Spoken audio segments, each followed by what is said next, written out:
Does your vision for business match what you see happening on a daily basis?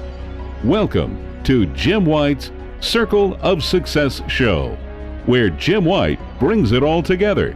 For over 30 years, Jim White has worked with organizations and individuals worldwide to help develop and implement excellence.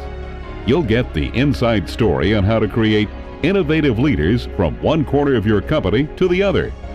Get everyone on your team contributing to the bottom line. Keep building revenue, even when the economy and your customers have flatlined, and more.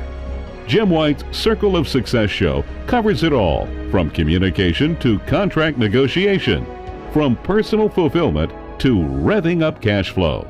It's not about theories, it's about showing what works and how to make it work for you. And now, here's your host, Jim White. Thank you, David, and good afternoon, ladies and gentlemen, and welcome to the show. We have two of the world's foremost experts in complexity theory with us today. They are Dr. Ted Lewis and Dr. Rodrigo Nieto Gomez. They're going to be with us to talk about business complexity. You're going to hear terms like black swan. You're going to hear all types of things today. The mission of the show today is to give you deeper understanding of this complex theory and how it can add value to your top line, your revenue, and your earnings and your brand. So we'll be right back with Dr. Lewis and Dr. Gomez after this message. This segment is brought to you by 12 O'Clock High Leadership and Management Summit. 12 O'Clock High is one of the undisputed best movie classics of all time. It is also one of the best business learning tools available. The movie rated #1 by top executives for its influence on their management styles. Now, the inspiration of the 12 O'Clock High Leadership and Management Summit, an innovative one-day event and 30-day follow-up where you will quickly see what's working and not working on the front lines of your company and in your own leadership style. Learn more at 12high.com. That's 12high.com. Thank you and welcome back. As I said at the opening, we're going to, my favorite word, drill down on this subject of business complexity. And we're going to look behind the doors, if you will, of what it means and what it doesn't mean. And as I said, Dr. Lewis and Dr. Gomez are the foremost experts in this field. So, welcome to the show, Ted. Thank you, Jim. Welcome to the show to you. Jim, thank you very much for having me. My pleasure. I should say welcome back to you, sir, and welcome for the first time. That's it. I am so excited, guys. I tell you what, we've been talking about business complexity. And so why don't we start off with you, Ted? What are we talking about? What is the complexity theory? And then Rodrigo, you can jump in. So it's to set the stage for our audience as to what we're talking about here in business complexity. Ted? Thanks, Jim. Let me give you some examples of complexity theory. Everybody's familiar with the lotto system, right? You buy a ticket and you get to win, the potential to win millions of dollars. But it turns out studies have been made of the winners of lottery systems, and it turns out 1/3 of the winners are poorer after they win the lottery than they were before. 44% actually lose all the money in the first 5 years. So here we have a simple system where you buy a ticket and you win lots of money, but it has a complex result in some cases. So if you can think of it in terms of complexity theory, here you have a situation where when you win lots of money, it makes you poorer. Another example of this, Jim, would be currently what's going on with the housing market. You had government policies that made it easier to own a home, lower interest rates, fewer requirements for getting a loan, etc. And in 2006, lots of people owned their own home. In 2008, we had a housing market crash. So why is that? Why is it that making it easier and more affordable to own a home ends up producing an economy where fewer people actually own their home. So these are pretty dramatic examples of complexity theory in operation. So complexity is different than something that's complicated. Something that's complicated means that we probably don't understand it. A complex system may also be complicated, or it could be very simple. And in these examples I gave you, we have a simple system with complex behaviors. So complexity theory deals more with the consequences of a system, less with its actual construction. Rodrigo, your take on complexity. Well, as Ted mentions, many of the things that have to do with complexity are relevant. Many of the phenomena are relevant because it's not so much about the parts that we have, but the interactions that the parts have among themselves. Let me give you an example, Jim. Think about the human body and what life represents. We are a living being. We are a living being because many parts interact with each other in order for us to be alive. And a physician will have to go and learn about the body by separating those parts, so studying the heart, studying the stomach, studying all the systems that form a human being. But by doing that, when we did it, we had to take apart that system. So the thing that made it alive was not alive anymore. So complexity is what happens when many parts interact with each other and we get something that is more than the sum of its parts. What I want to do, and I think that's a great way to set the foundation for the show today, Ted and Rodrigo. We are doing a summit, and I'm proud to say that you two are involved in that in September. And we announced this on last week's show.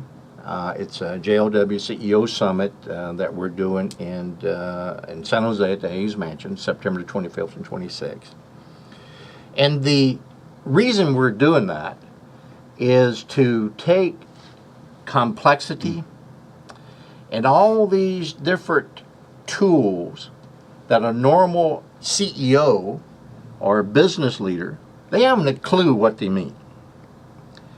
And our objective is to be able to give them tools that they can leave at 6 o'clock on the 26th of September, go back to the workplace with a different strategy and a deeper understanding how they can use the tools from complexity. Now, just by the word itself, and in the next 45 minutes or so, which is a long time on live television. Normally you get three minutes, which I just absolutely drives me nuts. But in the next 45 minutes, that's not enough time because the three of us are set for hours and hours and hours just on words alone, right? So making sure that our audience understands this and what we're going to do in the next 45 minutes or so. But for our CEOs and our business leaders that are watching the show today, they're thinking right now, how in the world am I going to make money as a result of this? Now, that's just who we are. I'm a serial entrepreneur, and that's just where we are. Now, you guys from the academia world, and that's one of the great opportunities we have, is take all the brain trust and all the experience that you do on a daily basis and bridge it to the private sector. That's a great opportunity that we have. Now, as I say that, you two are a little different from the academic, and both of you are professors at the Naval Postgraduate School, right? But you both have entrepreneurial backgrounds, right? Yes. You both have run businesses. So that's what's so fascinating by being able to drill down on this topic, and our CEOs and our business leaders that are watching, they're going to pay attention. Why?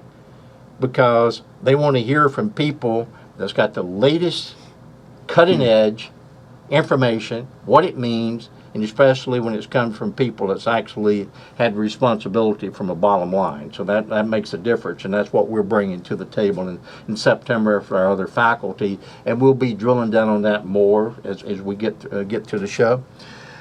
What I'd like to do now is throw up PowerPoint slide, Ted and Rodrigo. And it is a slide from 10 stages corporate life cycle. Now, I started using this concept I'm going to date myself here, some 35 years ago. And I was looking for a way to be able to identify the companies that I was buying in my turnaround work and acquisition work. And I wanted to link it to like humans. We humans, we have a DNA and we have a life cycle, right? We're going to born. We're going to born. That's get my. I know I get a lot of grammars. That's Georgia talk, Ted. You got to get it right, okay? Georgia talk. Okay. So get my grammar, and I tell you what, I got some loyal listeners that every time I do that. Right now, I got a tweet coming in telling me, Jim, get it together, right? So I'm okay. We're here. So as we go back and look at this slide, a corporation, like an individual, has a life cycle. So as we look at it, and we're going to follow the monitor here, our audience can see this. The first stage, which we call the courtship, and that's kind of initial idea, you're born, right? And then where like the infancy, that's step number 2 in the corporate world. Then at number 3, that what we call go, and that's kind of about 17 or 18 in the real world. That's our teenagers, right? We're nothing is in our way. Then we got the adolescence, and that kind of falls in the same category. And then we come up to prime. That's when businesses, everything's just clicking, right? Everything is in place. And then you got that stability phase. That's where you want to stay. You want to try to stay between that stability stage. Now, I tell all of my clients that it's just like taking care of your health. You got to go to the doctor to get checkups, right? If you don't, you're going to have a surprise. And the surprise would be what? In the term that we're going to talk about here coming up. Would that be a black swan? It could be a black swan if it's severe consequences. Right. And if I do not, if I do not keep my corporation between the lines of healthy, that I got proper revenue, I'm doing the earnings, I got the market share, I'm innovating, and I'm doing all those things, it could have severe consequences, right? And we're going to talk about in the next segment some of these companies. We can give from examples, right, Ted, that are results of complexity, are results of the black swans, and results of what you call the innovator's dilemma, right? And some of the results of the paradox of enrichment. All of these words, our CEOs are saying, my God, what are they talking about? They're talking, but this is real strategy, right? If you understand how to use it, right? Mm-hmm. So we set the stage.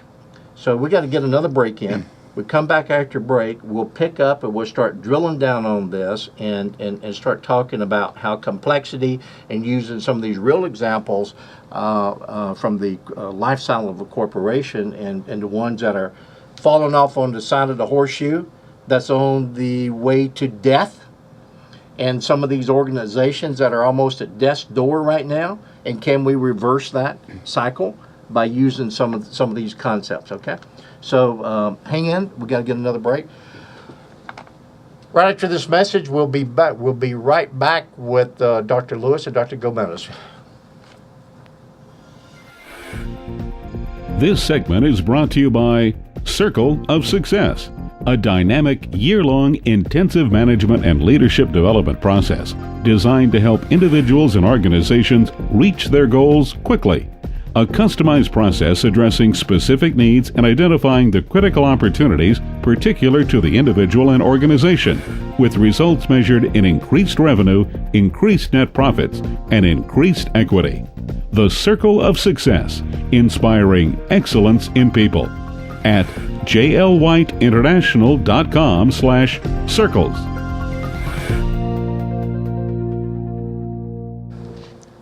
Okay, we're back with Dr. Lewis and Dr. Gomez. Prior to the break, we were given examples of complexity And I threw up a slide that you can look at for is the 10 stages of a corporate life cycle, and how complexity plays a big part of that. But our CEOs and our business leaders really don't know that complexity is at play there. Is that fair enough? So Rodrigo, is continue to drill down on that when we in the contents of corporate world, and we're going to try to stay in that prime and that really.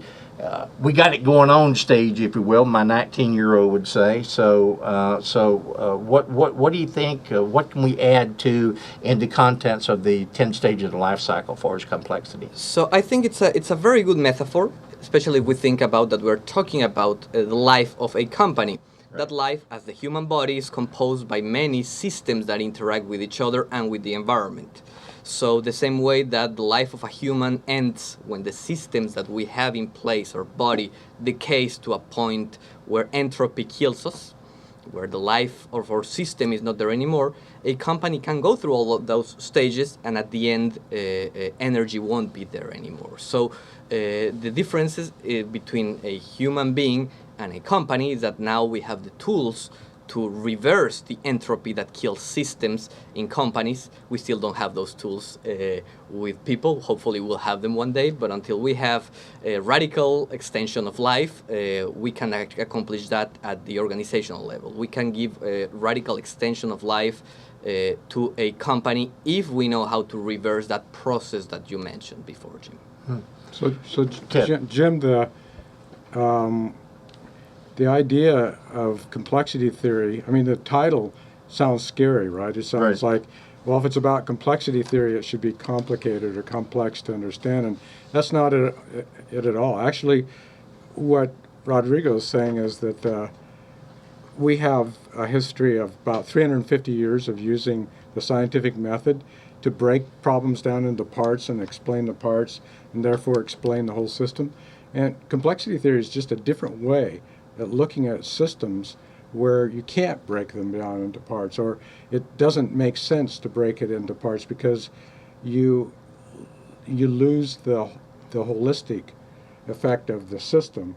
And so complexity theory is just a fancy way of saying, let's look at the whole system, and are there techniques that we can have that are unlike traditional scientific techniques, but they are a set of techniques that we can use to look at the fitness of a company, or look at the history of a company, or determine what the future profitability of a company is, to using a different tool set, the so-called complexity theory tool set, instead of the traditional economic tool sets, which in many cases don't work anymore. How about, and I'm going to do a radical left turn here, okay, which is surprise, surprise, right? What's going on in Europe in the economic? What's going on in the United States? And at the opening, you were talking about the housing market. So how is our audience to understand that as it relates to the complexity theory? Is that complicated, or is that complexity? No, I think people generally agree that economics is a complex system, because, particularly nowadays, because it's a global system, it's no longer confined just to one country. But it's an interesting experiment. What the Bernanke is saying effectively is we can make Americans richer by devaluing the dollar. So think about that for a second. By reducing how much the dollar's worth, we can make people richer. That's a very clever example of a complex system, or he could be wrong. We don't know at this stage. He could be right. He Jury's could be wrong. out. Yeah, if he's right, he'll be deemed a genius, and if he is right, it's probably because of the complex interaction amongst the flows of money throughout the world that are driving that kind of counterintuitive phenomenon. Your thoughts, Rodrigo? Jim, Ted just mentioned a crucial word in the complexity systems environment, which is counterintuitive. Every time one of your CEOs listening to our program today has heard the word counterintuitive, somebody came and said, well, in fact, it's a counterintuitive result. They are describing a complex system where second and third degree consequences surprise us all the time. Things happen that we cannot intuitively think about because the interaction of the parts is not evident. Your public will know the so-called butterfly effect. A butterfly, there was a very good movie. The second part was not that good, but a very good movie, the first one, where if a butterfly flies in Beijing, we get a hurricane in New York City. That's the saying. What this means is that the system is so complex that a small event somewhere in the world triggers a series of cascade events that end up with a hurricane in New York City. So that's a metaphor, that's an example, but we see it in the business environment all the time where unpredictable events will transform the environment in counterintuitive ways, and companies that were at the top of their game are now extinct. Those counterintuitive events, those things that a CEO, a great CEO who happened to be doing his job, managing the company responsibly, and suddenly something changes, a butterfly flies in Beijing, and that company goes bankrupt. Well, science offers today's complexity theory offers today ways of thinking about those counterintuitive things and hedging part of that risk if we understand complex adaptive systems. So go ahead, Ted. Classic example of that going on right now.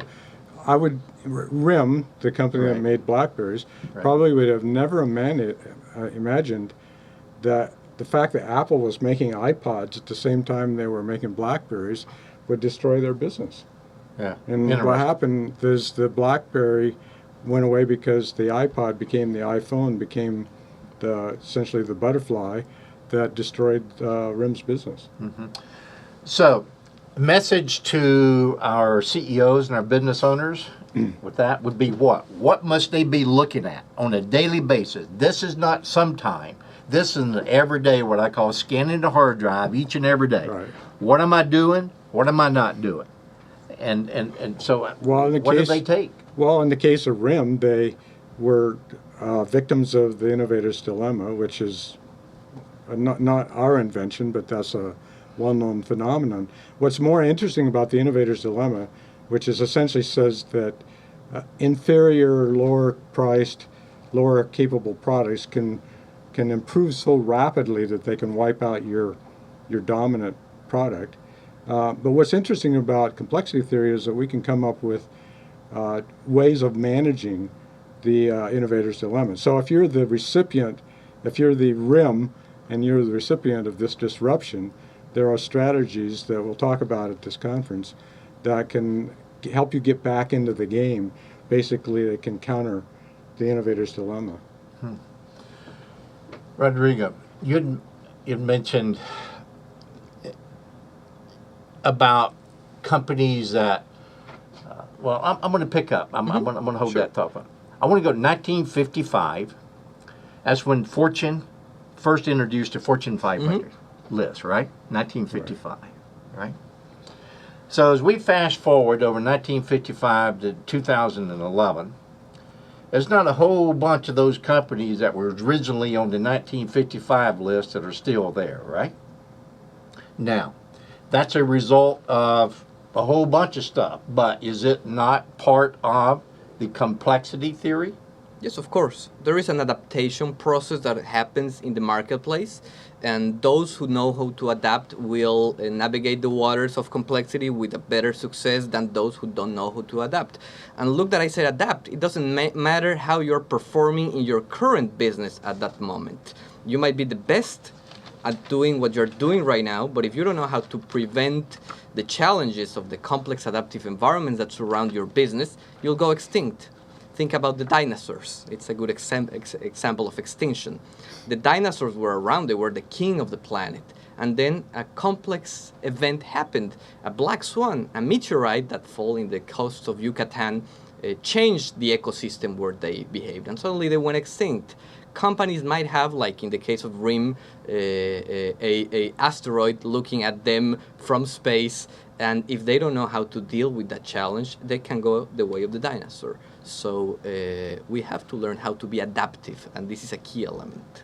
This is a great time to get another break in. You see how fast it goes in live television? I mean, we just absolutely just flies, okay? So, we'll be right back after this break. The old world is gone. The new world is full of change, and change seems to just happen unexpectedly and with a resounding impact.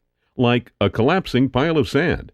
Businesses collapse without warning because the world is complex, and so is your business. Business complexity is Darwinian and evolutionary and complex. We must adapt. We must understand. Only the tough survive. Kodak disrupted photography when George Eastman introduced film in a roll preloaded in the Kodak camera in 1883. Kodak introduced the first commercially successful color film, Kodachrome, in 1935, and followed up with the invention of the first digital camera in 1975. Then the multi-billion-dollar company hit a wall. Kodak is no longer its former self. Why? Apple Computer is the most successful company in history. It may become the first company to reach a market cap of $1 trillion. What does Apple management know that the rest of us don't?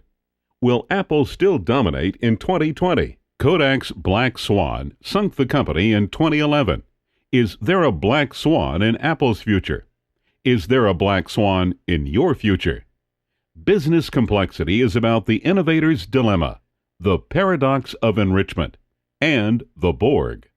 Join us on September 25th and 26th, 2012, at the beautiful Hayes Mansion in San Jose, California, hosted by best-selling author and world-recognized management consultant Jim White.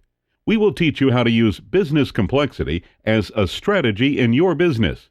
Doing so will improve your revenue, earnings, equity, and brand. Don't become a black swan. Learn more and register at www.jlwceosummit.com. We're back with Dr. Lewis and Dr. Gomez.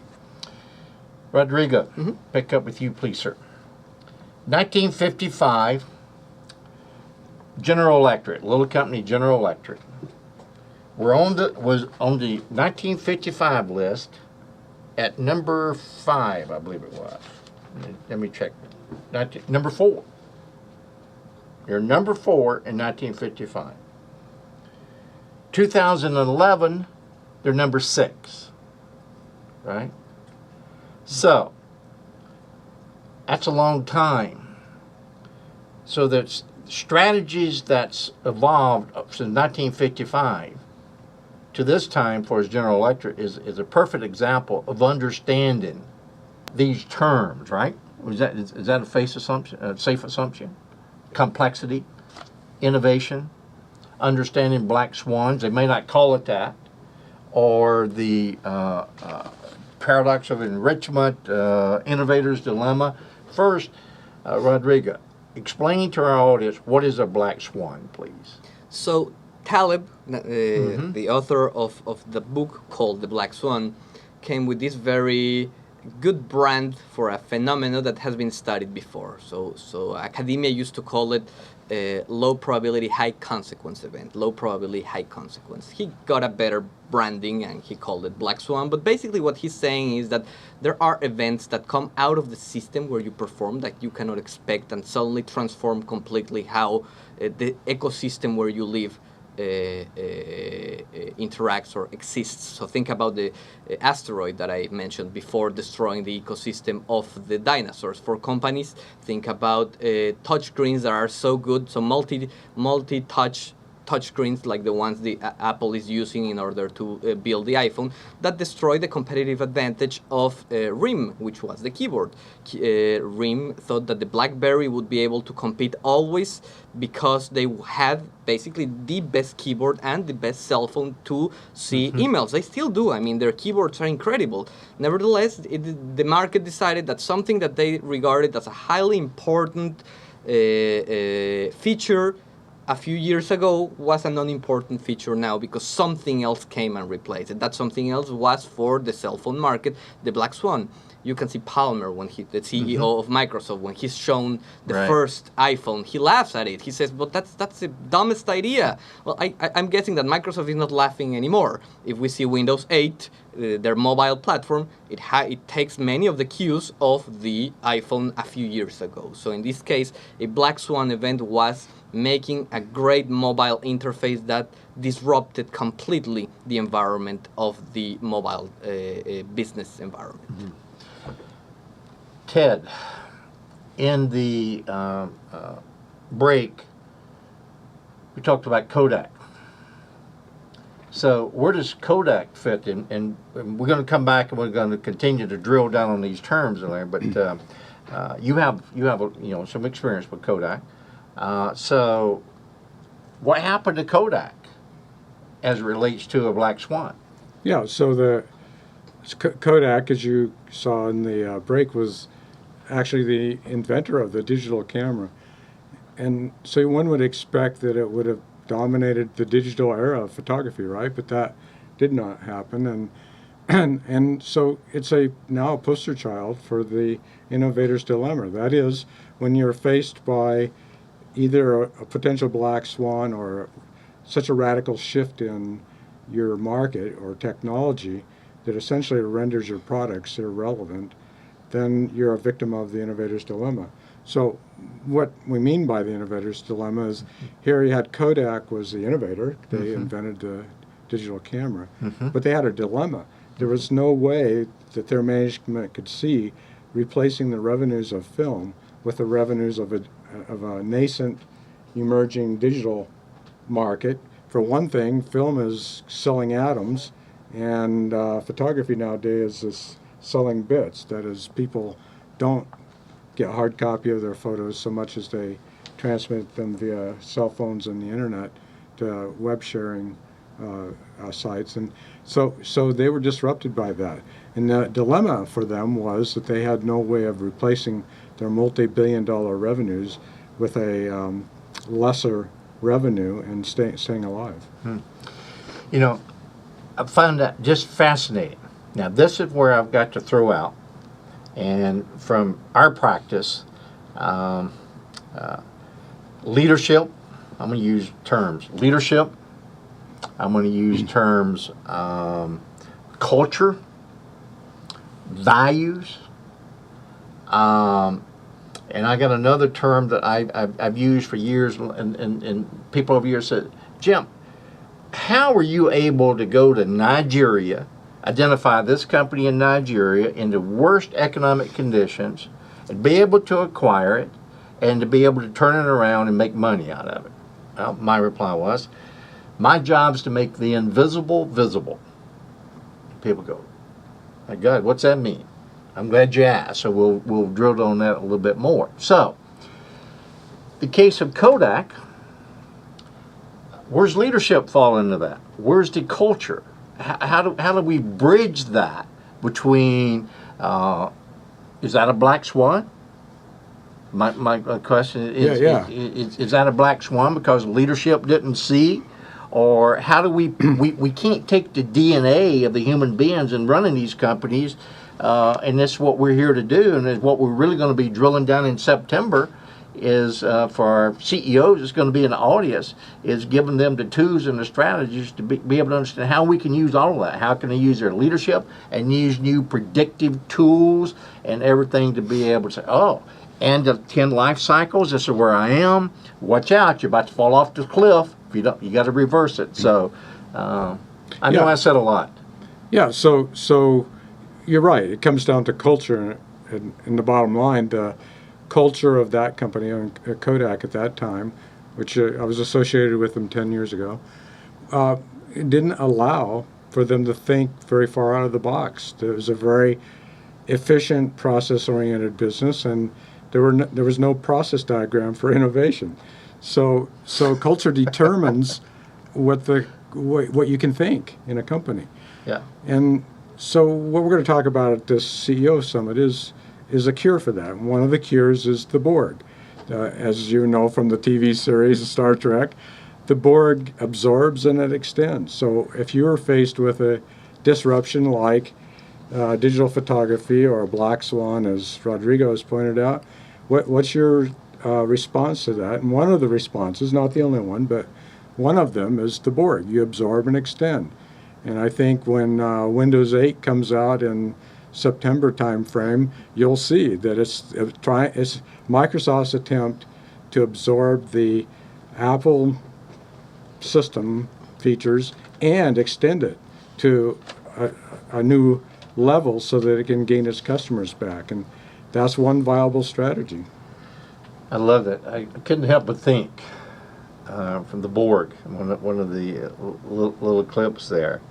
Resistance is futile. You know, we're going to absorb your technology and your behavior, right? Is that the term, Rodrigo? I think it's an excellent comment to make. So I guess that the hive mind has spoken, and we cannot go more geeky than this. We're doing well here.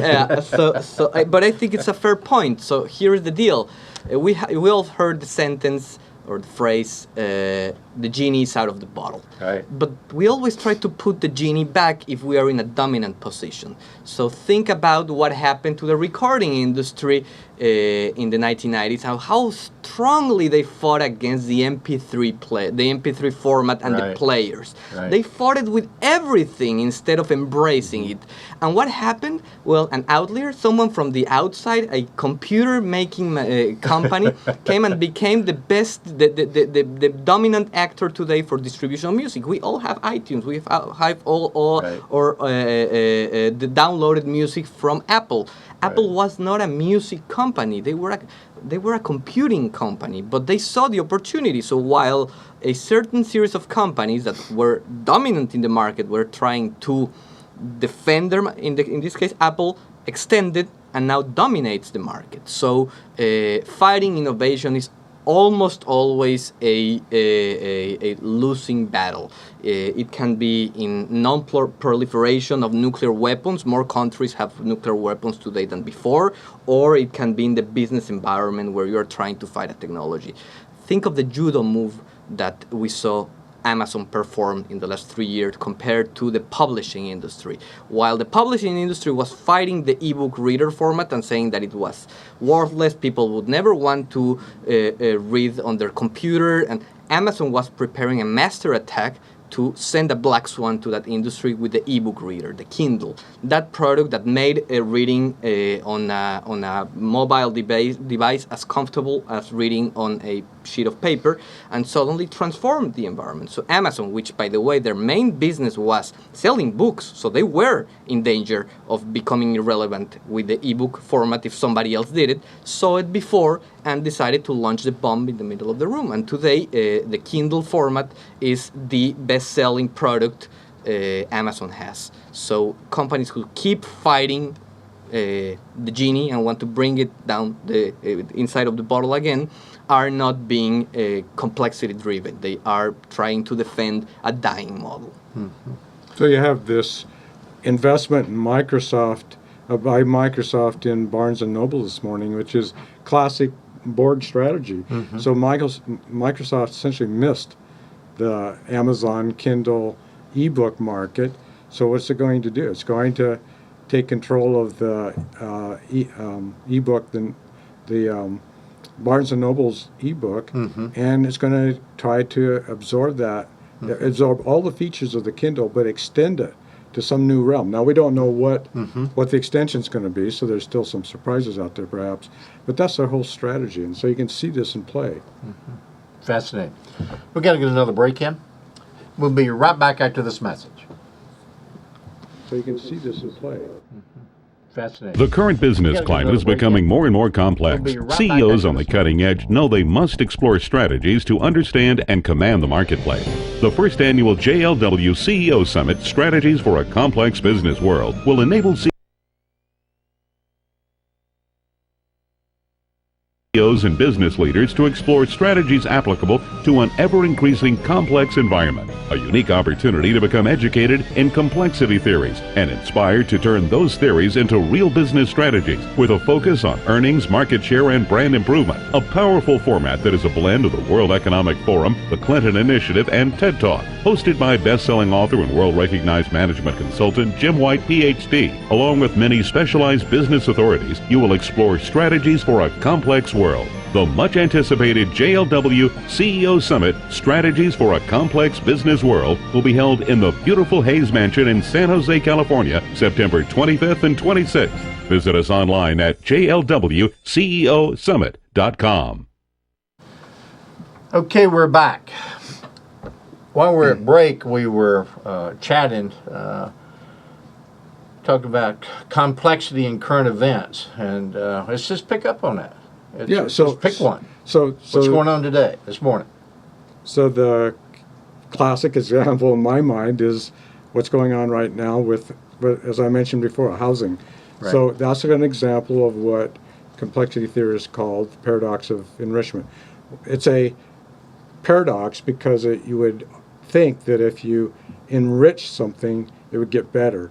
But actually what happens in many cases is it gets worse. So a good example of that now in high tech is the entire PC industry.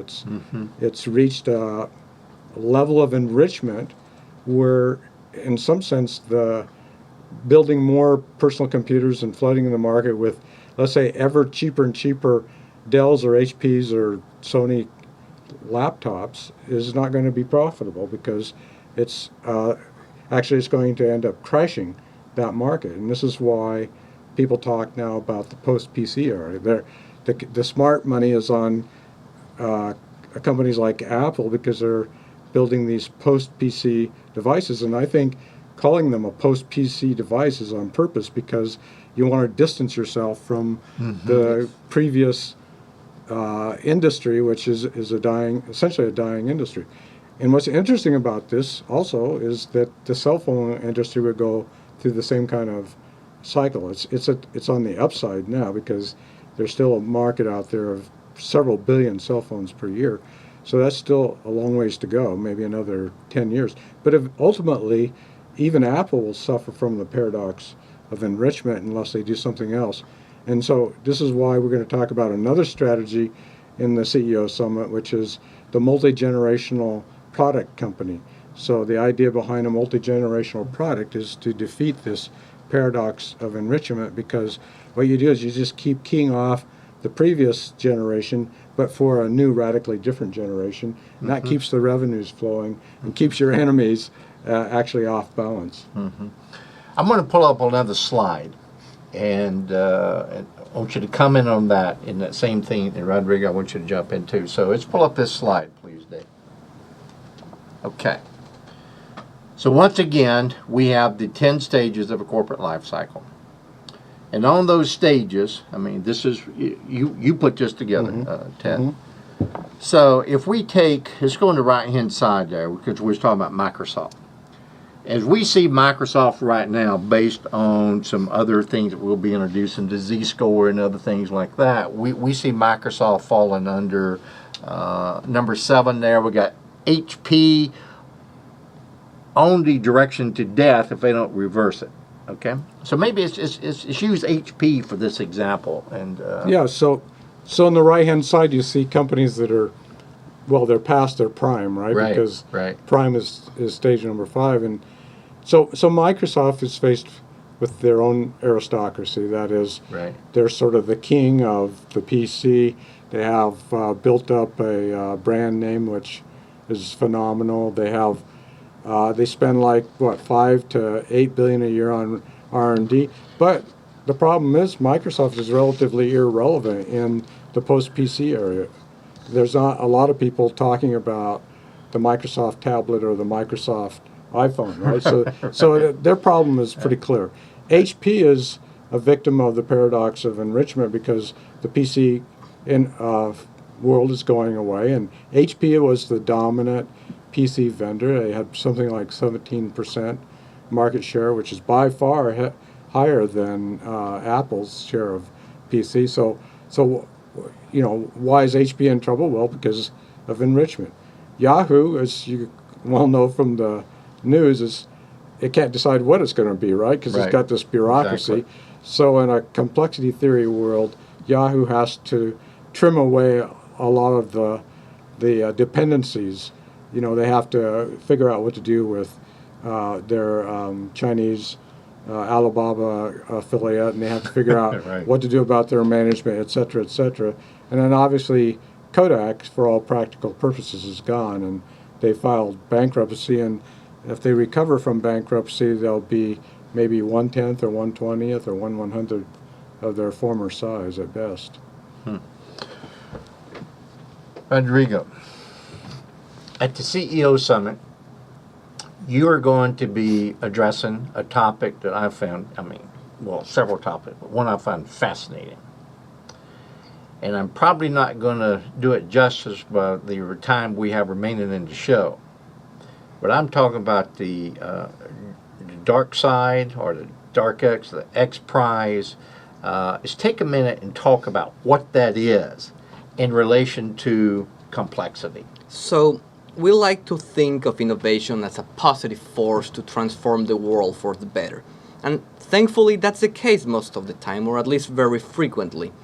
But innovation is a tool. It's something we humans have, and as many other tools, the ethics come from the people, from the hand handling the tool, not from the tool itself. A hammer is a beautiful tool, and we can build houses for the homeless, or it can be used to kill somebody with it. So it depends on who's handling it. Innovation has a dark side.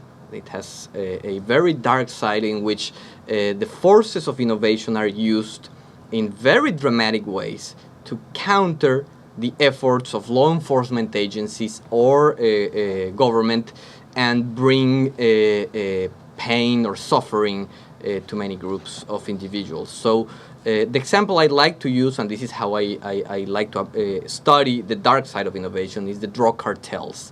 Because the drug cartels are maybe the most dynamic, innovative, highly profitable industry in the history of mankind.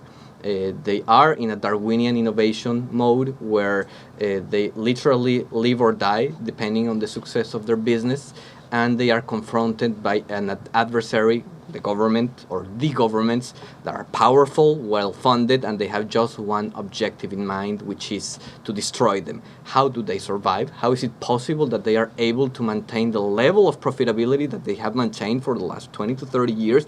CEOs, that is, drug lords, come and go, kingpins disappear, whole cells, a cell of the cartels are put in prison at the same time, and nevertheless, there is an enormous resilience where the companies, the cartels, keep being profitable. No other company in the real world can have this degree of profitability, and the question is why, and how can we learn to be as resilient as a drug cartel? Find that fascinating, just fascinating. But it's innovation, and I remember the first time the three of us talking about this, just recently, I was thinking, when we share that with our audience, they're going to think, geez, you guys going into drug business? I'm going to set that clear. We're not. We're not. Okay, yeah. We're not. However, I view business from a CEO, you've got to have that mindset every day, innovation. And every morning you get up, you walk out your front door, you go to the workplace. Unfortunately, 80% of the people at the workplace, they don't want to be there to begin with. They're just there because they've got to figure out some way to make the mortgage payment, right? But just think if we can change that a little bit for them to say, wow, I can't wait to jump out the front door. I'm going to go be innovative today. And I have an opportunity, and I'm working in an environment, as you mentioned, Ted, Kodak, one of their problems, the culture, didn't give their people an opportunity to be innovative, because I think you said didn't have a process to innovation, right? Mm-hmm. Have a plan to innovate, right? So as we start tying all these pieces together, and what we want our audience to understand is these tools, once you understand them, once you understand how to apply them, And what we're going to be teaching in September is giving you those tools that we want you to stay in this number 5 or number 6 area, right? And that is prime and stable. That's what we want to do, and that's the reason we're on the show today talking about these concepts, is we want you to be there. Now, for example, I go back, and Johnson & Johnson is another company, 1873, I believe it is. And they've had 45 consistent years of increasing in dividends. Why? Just like when you, in your slide, Kodak, why? Those are the questions that we're posing. Why? Why do some people live and others don't? So, Yeah, so the dark X prize is a really good way to illustrate how the innovator can exploit complexity. And in this case, the innovator maybe is the dark side, but it still illustrates the point of how you might use complexity theory to your own advantage. And the companies you mentioned, whether they're GE or Johnson & Johnson, don't sell the same thing today they did 100 years ago or 50 years ago or whatever. For Eastman Kodak, they only ever sold film. right. You know, I mean, they had a nice run, right? They had 1883 to 2011 is not bad, but they fundamentally sold the same thing every year for over 100 years. So that's probably not a prescription for, exploiting complexity. One that comes to mind and is what is it? Correct. Was it Ames department store that was basically a competitor to the Walmart in the early days? And they were selling the same thing, and that's what I thought about them, because they were doing the same thing. They were selling the same thing, and they were doing, and then eventually Ames just went away, and Walmart, as we all know, I mean, they're sitting on top of number 1 position today. That's subject to their little issues that they may have. But even in that case, it's interesting. So what's happening to Walmart right now, it's because, so two things. In the first case is that we see two complex systems collide. In this case, the business environment of Walmart in the United States with the business environment in Mexico. And reconciling those two business environments, for example, the Forging Corrupt Act of the United States with the corruption that exists, that is still commonplace and common currency in Mexico, would have required a more complex adaptive behavior from the part of the CEOs of Walmart. But there's another thing, and this is the biggest threat. So today Walmart it's competing not with the brick and mortar companies, they're competing with Amazon and everybody else who's selling you stuff to your doorstep every day in those brown trucks that come knocking at your door. Can you imagine the amount of overhead that you have compared to those companies? And how do you deal with somebody who apparently at the beginning was in a completely different business, again, Amazon selling books, and now they sell everything because they saw that their product was not selling books. The same way you mentioned, Ted, that Kodak was never able to transition from selling film to being an imaging company. Amazon was able to transition from being a bookstore to being a supermarket to who knows what else.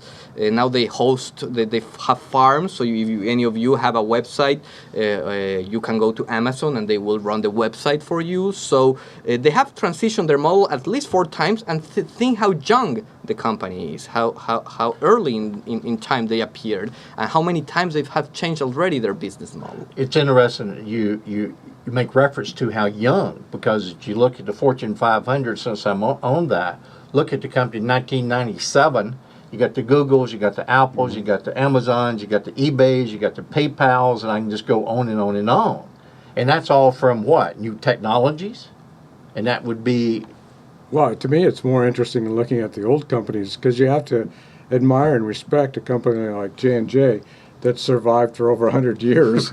I mean, that's actually a rather astonishing accomplishment. But it's because they are able to adapt and change with the times, change their products. They've had to take risks on the innovator's dilemma. They probably had to exercise the Borg strategy a number of times to head off competition. So they're fairly adept. Whether they call it complexity theory or something else, I think that's an example of what they're actually applying. Fascinating. Just fascinating. And it goes back to that leadership aspect, and there's a name that I'm going to throw out, that I'd be surprised, and I'm not intending to insult any of my audience, right? At least I hope not. If you don't, you know me. I apologize up front. Charles Coffin, Coffin, right? And he was the first CEO of General Electric, 1892 to 1912, right? And he put together what's called systematic management. And as we know, over the years, over the history of General Electric, they've created more leaders as a result, and the different styles and the cultures, and like I said, from GE, from light bulbs to jet engines to this, and then, to your point of Kodak, they just had film. They had blinders on and refused to look at any other avenues. And this is what our CEOs and our today submit. One of the messages that they can take away today: open your eyes and explore. You just cannot be in one box, right? And regarding to what you're mentioning, and it's an excellent example, because one of the things that Kodak didn't do compared to some of the companies you're mentioning or the new high-tech companies is that they were not tolerant for failure. And this is an issue. Companies have to learn how to fail quickly and cheaply, but how to tolerate failure when it appears. That's one way we manage complexity. We've used the example of Apple many times here right now, but Apple has failed many times. There are many failed products. I mean, from Apple TV that seems to go nowhere to the horrible failure of the Newton computer, to the Lisa. I mean, they were almost bankrupt at one point, and they rebounded. They came back. But one of the things that we always see from Apple is that those failures then trickle to the system, and people learn. There is an experience that it's obtained from it. So we can see a clear line from the Newton to the iPad. So a great success of today comes in part from the learning of failure from before. And you try many things and you'll fail many. You just have to know how. And those are complexity-based management skills that are different from your traditional linear perspective, and every product that you manage, every process that you manage has to come to a success. And if not, it's a failure. I would say that complexity management in business environments rewards success, rewards failure, and punishes inaction. So, I love that. And we're pushing up against the clock. It's again, it's amazing how fast this hour goes. We're going to have to come back and do more of this because I just find it fascinating, and I know our audience are also going to find it very fascinating, and especially if we continue to connect the dots. And as I started off the program, and I said, our CEOs, our CEOs out there are going to say, "Tell me something I don't know that could make me money," right? And we have introduced a lot of concepts to you today. And like I said, in September, on September 25th and 26th, Ted and Rodrigo is going to be part of the faculty. We got other people that we're working on as well. And the intent is to give you a toolbox to walk away with to stay in that prime and to fall into what I'm going to call the Johnson & Johnson and the GE box, where it's consistency and be able to say 45 years of consistent earnings and like that. This is what our opportunity is. Parting words, sir. Well, just don't be scared by the word complexity. Actually, Well, it does, doesn't it? yeah, Scares just the heck out I of mean, I people. think you want to take advantage of the techniques that we're going to talk about, because it will end up, if not making you money, allowing you to survive. Yeah. Parting words from you, sir. complexity happens, so you better embrace it. So if it's going to happen, because it's happening everywhere, make it work for you instead of fighting against it. Use your resources in a complexity-based mode instead of letting complexity to take you to extinction. And complexity, if I trying to throw some levity on that, it's kind of called marriage too, right? I'm not going to touch that, Joe. That's no another comment. That's another show. You two have been a pleasure. Thank you so much. Thank you. Ted, welcome back in the Jim, thank you very much. Pleasure. My pleasure. We'll be back next Monday. Until then, make it a great week. Jim White's Circle of Success Show. Please visit our website, jlwcos.tv. Join us next time as Jim White brings it all together on Jim White's Circle of Success.